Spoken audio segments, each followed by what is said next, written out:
रात के ठीक 12 बजे हाईवे 44 पर सन्नाटा पसरा हुआ था।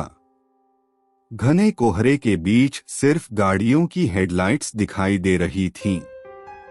तभी ट्रक ड्राइवर सुखविंदर को सड़क किनारे रोशनी से जगमगाता हुआ एक आलीशान ढाबा दिखता है, राजपुताना ढाबा।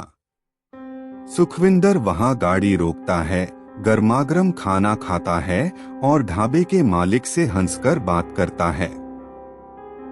लेकिन अगली सुबह जब सुखविंदर की आंख खुलती है तो उसके होश उड़ जाते हैं।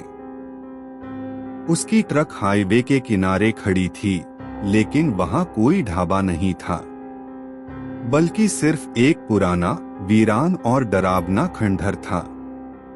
पिछले 1 महीने में इस हाईवे पर 3 ट्रक ड्राइवर्स अचानक गायब हो चुके थे। इसी रहस्य को सुलझाने के लिए एंट्री होती है इंस्पेक्टर विक्रम की। इंस्पेक्टर विक्रम अपनी सरकारी गाड़ी से रात के 12 बजे ठीक उसी जगह पहुंचते हैं और तभी कोहरे को चीरती हुई उन्हें वही चमचमाता हुआ ढाबा दिखाई देता है। इंस्पेक्टर विक्रम अपनी गन निकालते हैं और ढाबे के अंदर कदम रखते हैं, लेकिन वो इस बात से बिल्कुल अनजान थे कि अंदर उनका स्वागत इंसान नहीं, बल्कि कोई और करने वाला है। इंस्पेक्टर विक्रम जैसे ही ढाबे के अंदर कदम रखते हैं, उन्हें चारों तरफ चहल पहल दिखाई देती है। लोग खाना खा रहे थे, तंदूर से गर्मागर्म रोटियां निकल रही थीं और चारों तरफ रोशनी थी। ढाबे का मालिक मुस्कुराते हुए इंस्पेक्टर के पास आता है और कहता है, साहब, रात के वक्त इस हाईवे पर खतरा बहुत है, आप यहाँ आराम से खाना खाइए। विक्रम को सब कुछ नॉर्मल लगता है। वो एक टेबल पर बैठ जाते हैं और पानी का ग्लास उठाते हैं।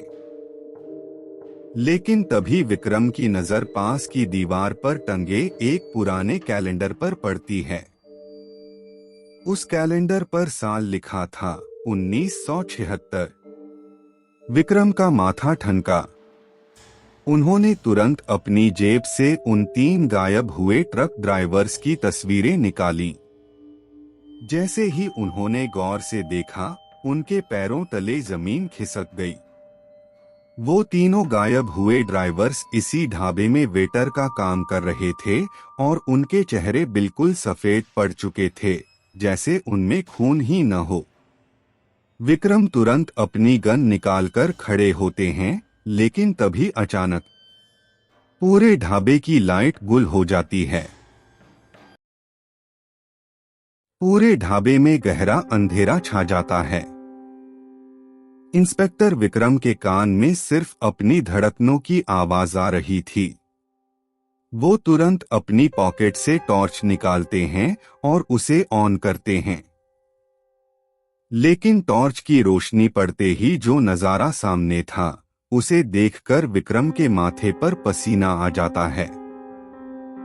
जहां 1 सेकंड पहले चमचमाता हुआ ढाबा था, वहां अब सिर्फ धूल, जाले और टूटी हुई दीवारें थीं। वो सारे लोग, तंदूर की आग और गर्मागर्म खाना, सब गायब हो चुका था।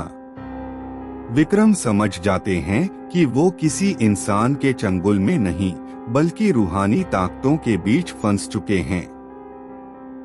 तभी खंडहर के कोने से रोने की आवाज आती है। विक्रम टॉर्च मारते हैं तो वहां वही 3 गायब हुए ट्रक ड्राइवर्स जमीन पर बंधे हुए थर-थर कांप रहे थे। विक्रम उनके पास दौड़ते हैं, लेकिन तभी पीछे से एक भारी और डरावनी आवाज गूंजती है, इंस्पेक्टर साहब, यहाँ जो आता है वो कभी वापस नहीं जाता। विक्रम जैसे ही पीछे मुड़ते हैं, उनके होश उड़ जाते हैं। विक्रम जैसे ही पीछे मुड़ते हैं, टॉर्च की रोशनी सीधे ढाबे के मालिक के चेहरे पर पड़ती है। लेकिन इस बार उसका चेहरा इंसानी नहीं, बल्कि एक खौफनाक कंकाल जैसा था।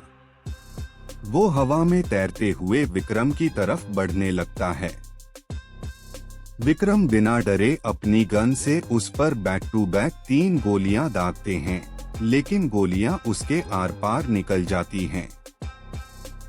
वो भूतिया मालिक हंसते हुए कहता है, गोलियां इंसानों को मारती हैं, इंस्पेक्टर, रूहों को नहीं। आज तुम भी हमारे साथ यहीं दफन हो जाओगे। तभी विक्रम की नजर जमीन पर पड़ी तंदूर की राख पर पड़ती है। वो बिना वक्त गवाए अपनी जेब से पवित्र गंगाजल की शीशी निकालते हैं जो उनकी माँ ने उन्हें दी थी, और उसे उस राख पर छिड़ककर उस खौफनाक साये पर फेंक देते हैं। राख छूते ही वो साया जोर से चीखता है और पल भर में धुएं में बदल जाता है। चारों तरफ सन्नाटा छा जाता है। विक्रम तुरंत उन तीनों ड्राइवर्स को बचाकर बाहर लाते हैं। सुबह होते ही जब पुलिस फोर्स वहां पहुंचती है तो जांच में एक ऐसा सच सामने आता है जिसे सुनकर पूरा शहर हिल गया। ठीक 50 साल पहले यानी 1976 में उस राजपुताना ढाबे के मालिक को कुछ डकैतों ने लूटकर जिंदा तंदूर में जला दिया था। तब से उसकी आत्मा हर 50 साल बाद अपनी मौत का बदला लेने के लिए उस हाईवे पर जिंदा ढाबा बनाती थी। विक्रम ने ड्राइवर्स की जान तो बचा ली, लेकिन सवाल आज भी वही है, क्या वो आत्मा सच में चली गई या वो 50 साल बाद फिर लौट कर आएगी? आपको क्या लगता है? कमेंट में जरूर बताएं।